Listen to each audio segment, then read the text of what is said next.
Inclusive, gente, vamos trazer mais detalhes de uma nova pesquisa da Genial Quest à presidência da República, onde o presidente Lula lidera em todos os cenários do primeiro e do segundo turno, mas a vantagem para Flávio Bolsonaro diminuiu, viu? A gente vai colocar aqui na tela para vocês acompanharem detalhes. Então, gente, o primeiro turno é a intenção de votos para presidente.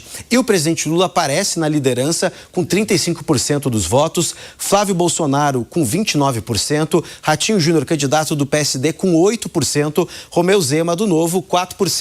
Aqui Aldo Rebelo e também Renan Santos, tanto do DC como do Missão, apenas ali 1% indeciso, 7% branco nulo ou não vai votar, cerca de 15%. Bom, antes da gente ver outros cenários, eu quero conversar com os nossos comentaristas, eu quero conversar inclusive com o Zé Maria Trindade.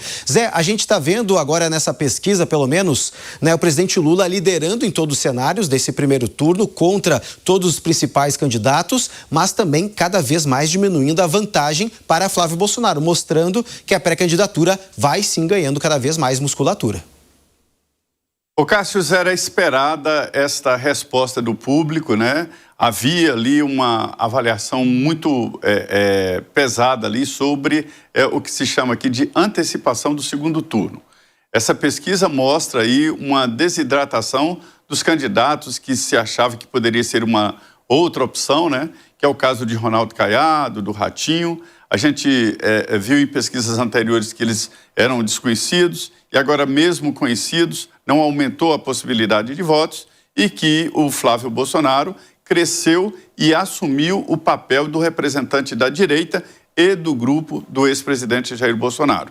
Parte importante da direita, muito importante, segundo detalhes da pesquisa, né, mostra que já está com Flávio Bolsonaro.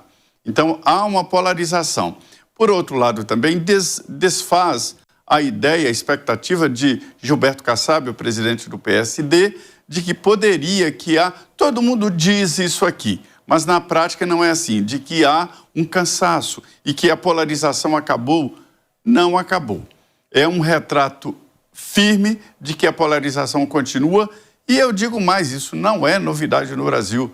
Eu estive analisando os últimos resultados eleitorais do Brasil, desde lá de Fernando Henrique, que ganhou no primeiro turno, nunca mais houve uma hegemonia de um lado ou de outro. O Aécio quase ganhou, da Dilma Rousseff quase ganhou, né? E foi difícil também na eleição de Jair Bolsonaro e na tentativa de reeleição, ou seja, continua assim. A gente vê essa polarização no apoio ao governo Lula, que está ali no empate técnico, numericamente os que rejeitam o governo são em número maior, mas tecnicamente estão no mesmo nível, e também sobre a possibilidade de cada um. Uma fotografia de que continua o que aconteceu na disputa entre Lula e Bolsonaro. Com certeza, Zé, é uma continuidade, né, entre essa disputa agora, dessa vez com personagens diferentes, Lula e agora Flávio Bolsonaro. Quero mostrar ao pessoal de casa também, que está acompanhando aqui o nosso 3 em 1, também uma outra tela em relação a essa pesquisa, que foi feita em intenção de voto da presidência, uma pesquisa, gente, espontânea. E isso chama muita atenção, esse dado, porque olha só, quando perguntam em quem você votaria sem dar os nomes, 65% das pessoas estão indecisas, não sabem em qual candidato vão votar, não sabem, né, em qual dos candidatos vão escolher para presidente da República. Aqui Lula aparece com 19%, Flávio Bolsonaro com 10%, outros apenas 4% e Jair Bolsonaro 2%. Mas sim, quando as pessoas são pegas de surpresa, sem darem o nome, sem serem estimuladas a votarem em A, B, C ou D, aí sim há uma indecisão muito grande. Sobre esse cenário, Vitor Anton, eu quero te ouvir, porque mostra também que a eleição está aberta. Apesar do presidente Lula estar liderando em diferentes cenários, tanto no primeiro como no segundo turno, a gente pode ver que a decisão em relação à eleição segue aberta e esse percentual muito grande, de mais de 60% aí dos eleitores indecisos, pode ser determinante. O cenário parece complicado, ironicamente, para os dois campos, né? O Lula, ele vai partir, apesar de estar com máquina na mão e saber trabalhar como ninguém, né? Muitos dizem, inclusive, que o PT, numa eleição para presidente com a máquina na mão, ganharia até de Jesus Cristo, né? Mas a verdade é que o Lula vem trabalhando bem, se prepara desde dezembro, já meio que desembarcou do dia a dia administrativo e agora está em campanha completa. Todo dia numa cidade, conversando com o prefeito, conversando com liderança local, para converter aquele voto nível micro mesmo. E o PT faz esse trabalho muito bem. Mas vem também da sua menor taxa de aprovação dentro de todos os seus mandatos. Isso pode complicar para ele. O Flávio, por outro lado, vem crescendo nas pesquisas e eu não acho que isso simbolize necessariamente um bom trabalho do Flávio. Já critiquei no episódio de ontem. O fato dele estar centrando a campanha dele internacionalmente, para mim, é bastante esquisito. Mas, de qualquer forma, o crescimento dele, para mim, simboliza mais uma consolidação do bloco de direita atrás do nome do Flávio. Isso era previsível em alguma medida, mas por um tempo a pauta, né, a ideia ficou bastante dividida. Alguns estavam no dito 3 de Tarcísio, outros eram entusiastas já do Ratinho, né, já pensando numa alternativa viável que agradasse mais o mercado, mas com o tempo foi ficando claro que a base de engajamento, o centro político, né, o coração político da direita estaria com o Flávio. Eu acho que naturalmente ele vai estar crescendo. Entretanto, o Flávio é filho de seu pai e para fazer boa campanha precisa bater especialmente em 2 pontos: segurança pública e pauta anticorrupção, moralização da política. No campo da segurança pública, o caminho do Flávio está um pouco complicado, justamente porque a pauta central do bolsonarismo hoje é o status prisional do Bolsonaro. Então, a defesa maior do campo é estender as garantias fundamentais, condições humanas de prisão, um regime que seja progressivo, uma justiça que não seja feita necessariamente para punir. E, nesse sentido, isso vai na contramão da expectativa do eleitor, que muitas vezes quer uma política dura, custe o que custar, digamos assim, né? A política, os especialistas em América do Sul chamam de la mano dura, né? Existe uma expectativa por uma pauta que seja assim. E, por outro lado, no campo da anticorrupção, o campo está bastante bagunçado também, muitas lideranças partidárias envolvidas nas questões que vão do INSS até o Banco Master. Então, eu imagino que o Flávio esteja com um pé atrás, pelo menos, na hora de ser agressivo, na hora de ser agressivo ao falar sobre isso. Então, de certa forma, também eu enxergo que os dois estão batendo ali no teto e a gente está caminhando para uma eleição bastante acirrada. Muito, viu, Vitor? Inclusive, esse número chama bastante atenção, né? Cerca de 60% dos eleitores indecisos quando são perguntados de forma espontânea em que eles votariam para a presidência da República. E a gente já começa a ver, inclusive, a percepção tanto de Lula como também de Flávio na tentativa de angariar, de conquistar esse eleitor ainda indeciso. Como, por exemplo, a composição das chapas. Colocar um vice na questão do Lula, do MDB, para atrair esse eleitor de centro que não quer votar em Bolsonaro, dessa vez agora em Flávio Bolsonaro, mas também tem uma resistência a Lula, mas talvez fazendo essa chapa entre, né, a esquerda e um partido de centro, isso pode mudar o jogo, como também o próprio Pérez já pensando numa chapa mais moderada, escolhendo uma vice-mulher, trazendo um eleitor diferente que não votaria somente no Flávio. Então esses movimentos é capaz, inclusive, Alan Gani, traz um caráter de imprevisibilidade para essas eleições. Absolutamente, Cássio. Se a gente pegar ali o primeiro painel, mostra uma diferença que não é grande entre o Lula e o Flávio Bolsonaro, 6 pontos percentuais à frente do presidente Lula. Muito bem. No segundo, e aí a gente liga com o primeiro, quanto que é ali espontânea? 60%, né, de indecisos.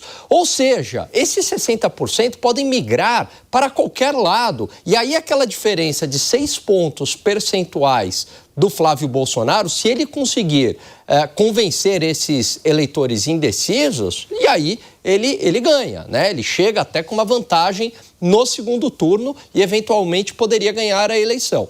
É claro que a vantagem do presidente Lula, que ele tem a máquina na mão, né? Tem alguns índices ali econômicos que contam ao seu favor, taxa de desemprego, por exemplo, mas a vantagem do Flávio, se ele souber explorar muito bem esses temas, é justamente a segurança pública, e há um sentimento na população de um cansaço com Brasília.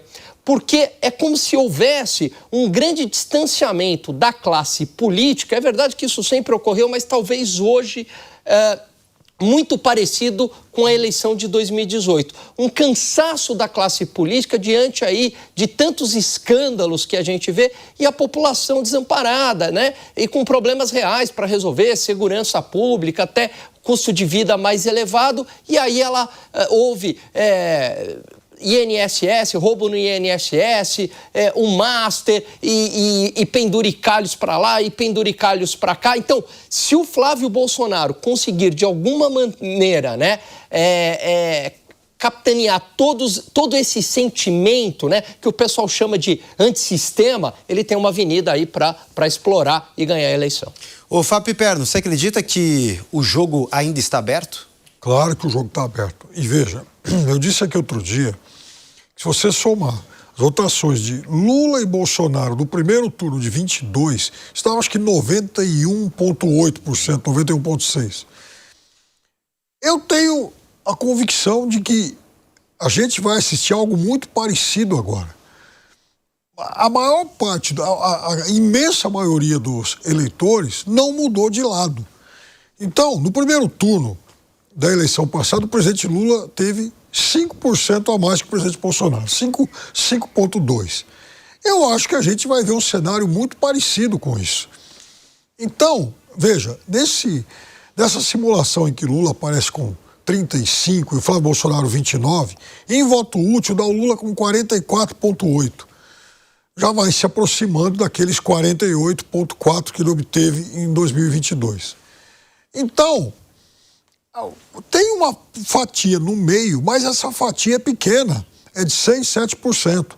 Porque, veja, o político do centro que critica a polarização e tal, geralmente é político sem voto. O governador Ronaldo Caiado, teve um dia que ele fez um diagnóstico, ao meu ver, muito correto. E é claro que naquele momento ele agiu em defesa da sua própria causa, mas o diagnóstico é correto, porque vejam só, ele falou o seguinte, se todo mundo for candidato agora, dificulta, por exemplo, o trabalho do Lula no primeiro turno. Então, na simulação em que o Ratinho aparece, o Ratinho tem 8%. Na simulação em que não tem o Ratinho e não tem o Caiado, e tem o Caiado, de 8 acho que baixa para 2, 3, um pouquinho, então, e o Lula sobe. Então, por quê? Porque se você pegar os 8 do Ratinho, não é que os 8 vão automaticamente para o Flávio. Talvez seja 6-2, 5,5-2,5 e tal. Ou seja, o Lula fica com uma fatia disso. Então, para o presidente Lula, de fato, quanto menos candidatos o desafiarem, melhor. Porque o Lula de 2026, ele não vai ter nem muito mais, nem muito menos votos que o Lula de 22. A questão é saber quantos adversários ele vai ter. Perfeito, Piperno. Isso, inclusive, a gente já consegue ver, ter essa leitura pelas outras pesquisas, tanto a última que a gente trouxe, se não me engano, foi da Real Big Data, mostrava isso. Muitos eleitores de centro acabavam, de certa forma, entre uma disputa de segundo turno, pelo menos tendo uma tendência maior, indo para o presidente Lula. Por isso que Lula já começa a conversar com partidos de centro na tentativa de garantir esse apoio já no primeiro turno. Bom, gente, mas agora a conversa é sobre segundo turno, viu? A gente vai trazer, inclusive, a intenção de voto para presidente num cenário de segundo turno, apenas entre Lula e Flávio Bolsonaro. E Lula aparece ganhando com 43% contra 38% de Flávio Bolsonaro. Indecisos, 2%, branco nulo ou não vai votar, 17% também, um número bastante alto em que os dois pré-candidatos devem trabalhar na tentativa de reverter esse quadro e conseguir aumentar a vantagem ou diminuir essa distância. Zé Maria Trindade, eu quero te ouvir agora em relação ao segundo turno. Aí sim, aqui é uma guerra de titãs entre Lula e Flávio Bolsonaro. Na sua visão, também o segundo turno se desenha dessa mesma forma, mas vai depender muito dos apoios, das alianças que os dois candidatos vão fazer a partir de agora? 43 para Lula, 38 para o Flávio Bolsonaro, né? Será uma campanha presa a detalhes. Qualquer detalhe pode, evidentemente, mudar o quadro. Se Flávio Bolsonaro mostrar que realmente ele é diferente do pai sobre rejeição, que a rejeição dele diminuiu, viu? Essa mesma pesquisa indicou uma queda na rejeição de Flávio Bolsonaro. Quer dizer, os indecisos antes, os que não conheciam Flávio e que o rejeitavam, passaram a não rejeitá-lo. A rejeição dele não é mais de 60% como era antigamente. Ainda é maior do que o presidente Lula, mas tecnicamente ali na margem de erro, empatados na rejeição, né? Isso é muito importante.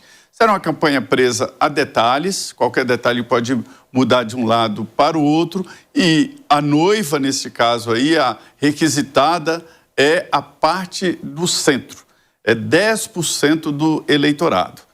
Sobre esse acordo partidário, Cássio, todos aqui já vêm com uma certa desconfiança. Antes era o que dava a vitória, né? Os políticos se reuniam, o povo não decidia. As elites se reuniam aqui, os partidos, e decidiam quem seria o próximo presidente da República. E chamava o povo para referendar. Mas aí veio a internet, veio a comunicação e uma espécie de democracia direta está sendo desenvolvida. Então, pouco importa para o eleitor, para o povo, se o PMDB está apoiando o Lula ou não apoiando, se a União Brasil está de um lado, está do outro. Isso ficou mais claro naquele latifúndio eleitoral formado por Geraldo Alckmin e que perdeu a eleição, né, antes do Lula. Então, assim, não vale muito. O que vale aí é tempo de propaganda eleitoral de rádio e TV e também dinheiro, porque o partido, quando apoia, ele acaba injetando dinheiro na campanha. Mas isso não importa mais, os figurões perderam esse controle dos currais eleitorais. Então será uma campanha disputada e presa a detalhes.